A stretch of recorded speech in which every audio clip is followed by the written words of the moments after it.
Hello everyone, आप सभी का स्वागत है मेरे YouTube channel daily taste of life में। किसी ने क्या खूब ही कहा है कि मीठा हो तो राजस्थान की मिठाइयों जैसा, और वही पारंपरिक और ऑथेंटिक टेस्ट के साथ आज हम लेके आए हैं तिल मावा बर्फी। तिल मावा बर्फी बनाना बहुत ही आसान है। रेसिपी को पूरा देखिए। कढ़ाई के अंदर सबसे पहले थोड़ा सा पानी डालेंगे। उसके बाद यहाँ पे मैंने 3 लीटर के करीबन दूध ऐड किया है और इस दूध को हम लगातार चलाते रहेंगे। लगातार चलाते हुए हम इसकी मिठाई बनाएंगे। तो मिठाई बनाने के लिए सबसे पहले हमें मावे की आवश्यकता पड़ेगी। तो आज हम मावा बर्फी बना रहे हैं तिल के साथ यूज करके। तो यहाँ पे हमें सबसे पहले मावा निकालना है। कढ़ाई के अंदर थोड़ा सा पानी इसलिए डालते हैं, देखिए अब दूध उबल रहा है तो हम इसको बीच में छोड़ भी सकते हैं, क्योंकि सबसे पहले हमने कढ़ाई में थोड़ा सा पानी डाल दिया था, जिसके कारण ये चिपकता नहीं है। हम बीच बीच में अपना दूसरा काम भी करते रहते हैं और बीच बीच में इस तरीके से दूध को भी चेक करते रहते हैं। साइडों में थोड़ा थोड़ा दूध जम जाता है, उसको साथ ही साथ निकालते चलिए। एक साइड तो मावा बन रहा है और दूसरी साइड हम तिल सेक लेंगे। इतनी देर में देखिए मैंने तिल को अच्छे से धो के धूप के अंदर सुखा लिया है 2 घंटे तक, और बढ़िया से सूखने के बाद देखिए इन दोनों को अलग अलग ले लिया है। आज यहाँ पे मैंने 2 कलर के तिल लिए हैं। एक है ये ब्राउन कलर के तिल और दूसरे हैं व्हाइट कलर के तिल। इन दोनों को मिक्स करके आज हम बर्फी बनाएंगे। तो सबसे पहले हम तिल को भून लेंगे। 1 कटोरी तिल यहाँ लिए हैं मैंने ब्राउन वाले। इनको बढ़िया से भून लेंगे। इनको ड्राई रोस्ट करना है, कोई भी ऑयल या घी का हम इस्तेमाल नहीं करेंगे। और तिल को जब तक भूनते रहेंगे जब तक इनमें बढ़िया सी चटकने की आवाज ना आने लगे और बहुत ही बढ़िया इनमें खुशबू आने लगती है, तब तक हम तिल को इस तरीके से लगातार चलाते हुए भून लेंगे। गैस की फ्लेम को हमें लो रखना है। लो फ्लेम के ऊपर ही तिल को हम भुनेंगे। साइड बाय साइड भुनेंगे। एक एक कटोरी दोनों तरीके के हम तिल ले रहे हैं। देखिए यहाँ पे तिल का कलर चेंज हो गया है और चटकने की आवाज आने लगी है। व्हाइट तिल को हमने निकाल दिया था, अब हम दूसरे वाले तिल ले रहे हैं और उसी तिल को भी हम इसी तरीके से सेक लेंगे। यहाँ पे मैं सारे तिल एक साथ ही भून रही हूँ, क्योंकि यहाँ पे देखिए एक साथ हम सारे तिल भून के जितने हमें चाहिएंगे आज वाली बर्फी बनाने के लिए उतने ले लेंगे, और बाकी के जो तिल बचेंगे उनको हम रख देंगे स्टोर करके। भुने हुए तिल अगर हम स्टोर करके रखते हैं तो वो साल भर तक खराब नहीं होते, उनके अंदर कीड़ा नहीं लगता। तो अगर आप तिल को स्टोर करना चाहते हैं तो इस तरीके से उनको भून के रख लीजिए। सूजी को भी आप भून के रख सकते हैं, तो फिर 1 साल तक बिल्कुल भी खराब नहीं होती। फिर इसको फ्रिज में रखने की भी आवश्यकता नहीं है, बाहर भी ये बिल्कुल खराब नहीं होते। तो यहाँ पे मैं सारे तिल एक साथ ही भून रही हूँ, लेकिन आज वाली जो हम रेसिपी बना रहे हैं उसमें हमें सिर्फ 1 कटोरी तिल चाहिए ब्राउन वाले और 1 कटोरी तिल चाहिए व्हाइट वाले। हमने दोनों ही तरीके के तिल को भून लिया है और अब इसको ठंडा करेंगे। अच्छे से ठंडा करना बहुत ही जरूरी है। जब भी हम तिल को भूनते हैं तो वो गर्म हो जाते हैं और उनके अंदर जो भी ऑयल होते हैं वो एक्टिवेट हो जाते हैं। और अगर हमने गरम गरम तिल को ही पीस लिया तो ये पूरे गीले हो जाएंगे। फिर आज वाली जो हम रेसिपी बना रहे हैं वो बिल्कुल भी नहीं बन पाएगी।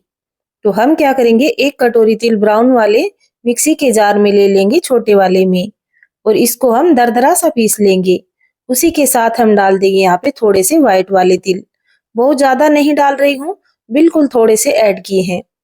देखिए इस तरीके का हमें पीसना है, बिल्कुल बारीक पेस्ट नहीं बनाना है। मिक्सी को पल्स मोड पे रखते हुए हमने चलाया है, तो यहाँ पे देखिए बढ़िया से पीस के तैयार हो गया है।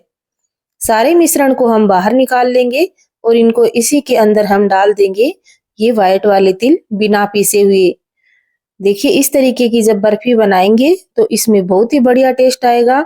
बिना पीसे हुए तिल से हल्का सा क्रंचीनेस आएगा। इधर देखिए मावा भी बन के तैयार हो गया है, लेकिन यहाँ पे बिल्कुल गाढ़ा मावा नहीं बनाना है, मावे को थोड़ा पतला ही रखना है। इस स्टेज तक हमें मावा भूनना है। इसके बाद हम गैस की फ्लेम को लो कर देंगे और इसी के साथ हम ऐड करेंगे चीनी। आज हम पिसी हुई चीनी काम में ले रहे हैं। यहाँ पे अगर आपके पास पिसी हुई चीनी नहीं है तो मोटी वाली चीनी भी ले सकते हैं। और अब चीनी को हम मावे के अंदर डाल देंगे और इसी के साथ डाल दीजिए थोड़ा सा दूध।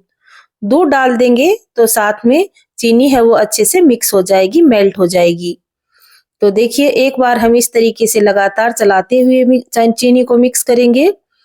जैसे जैसे चीनी मिक्स होगी वैसे वैसे मावा एक बार के लिए पतला हो जाएगा। अगर आप मार्केट से मावा लेके आ रहे हैं तो उसके अंदर भी थोड़ा सा दूध डाल के उसको पतला कर लीजिए। इसी के साथ मैं ऐड कर रही हूँ यहाँ पे 4 से 5 इलायची के दाने बिल्कुल बारीक कूट के। अगर आपको इलायची के दाने साबुत पसंद है तो आप इसके अंदर साबुत दाने भी ऐड कर सकते हैं। इस तरीके से चलाते हुए हम चीनी को मिक्स करेंगे। गैस की फ्लेम को लो ही रखना है। अगर तेज कर रहे हैं तो इसको लगातार चलाते रहिए क्योंकि ये चिपकता बहुत जल्दी है स्टेज पे आने के बाद। चीनी डालने के बाद देखिए एक बार के लिए मावा पतला हो जाएगा तो बिल्कुल भी घबराने की आवश्यकता नहीं है। 10 से 15 मिनट तक इसी तरीके से चलाते रहेंगे तो चीनी है वो पूरी मेल्ट हो जाएगी। गैस की फ्लेम को यहाँ पे लो रखते हुए यहाँ पे मैं चीनी को पिघला रही हूँ और जब अच्छे से इसमें बुलबुले उठने लगे, हल्का सा गाढ़ा हो जाएगा मावा, तब इसके अंदर हम जो हमारे पास पिसे हुए तिल हैं वो ऐड कर देंगे। देखिए कितनी आसान और कितनी बढ़िया रेसिपी है। हल्के से इसके अंदर बुलबुले उठने लगे हैं और चीनी बढ़िया से मेल्ट हो चुकी है। अब इसके अंदर हम तिल ऐड करेंगे जो हमने मिश्रण तैयार करके रखा है। देखिए अभी का जो मौसम चल रहा है, ना गर्मी है और ना ही सर्दी है। तो इस मौसम में बड़े बुजुर्ग बताते थे कि हमारा खून है वो चेंज होता है चैत्र के महीने में। मेरे पिताजी हमेशा ऐसा बताया करते थे। तो इस टाइम पे हमें ऐसा खाना खाना चाहिए कि जो नया खून बन रहा है वो बिल्कुल बढ़िया खून बने और उसमें कोई बीमारी अगर पहले वाले खून में ही तो वो चेंज हो जाए। तो इस टाइम पे पिताजी सबको बढ़िया-बढ़िया चीजें खाने की राय देते थे। तो मैं भी आपको सजेशन करूंगी कि ये तिल मावा बर्फी अभी बना के खा लीजिए। बाद में आप गर्मियों में इसको बना के नहीं खा पाएंगे। अभी चैत्र के महीने में खा सकते हैं। तिल खाने चाहिए, स्वास्थ्य के लिए बहुत ही बढ़िया रहते हैं। और इस तरीके से अगर आप बना के खाएंगे तो आपके घर वाले भी आपकी तारीफ करते करते नहीं थकेंगे। इतनी शानदार और इतनी बढ़िया मिठाई है। त्योहार के दिन अगर आपने इसको बना लिया तो फिर और कुछ बनाने की आवश्यकता ही नहीं रह जाती। देखिए कितनी स्वादिष्ट और कितनी बढ़िया बन के तैयार होती है, ये तो आपको बनाने के बाद ही पता चलेगा। मावे के अंदर हमने जो मिश्रण तैयार करके रखा था वो इसके अंदर ऐड कर दिया है। देखिए कितनी आसान रेसिपी है।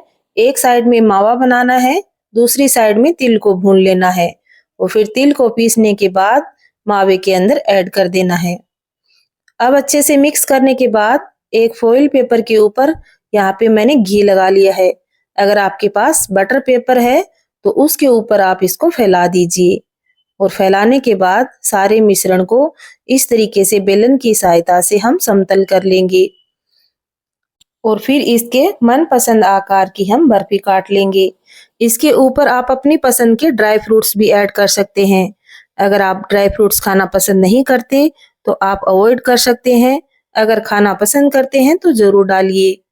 इतनी बढ़िया, इतनी मेहनत के साथ आपने बर्फी बनाई है तो मैं तो कहती हूँ कि आपको थोड़े से ड्राई फ्रूट डालने ही चाहिए।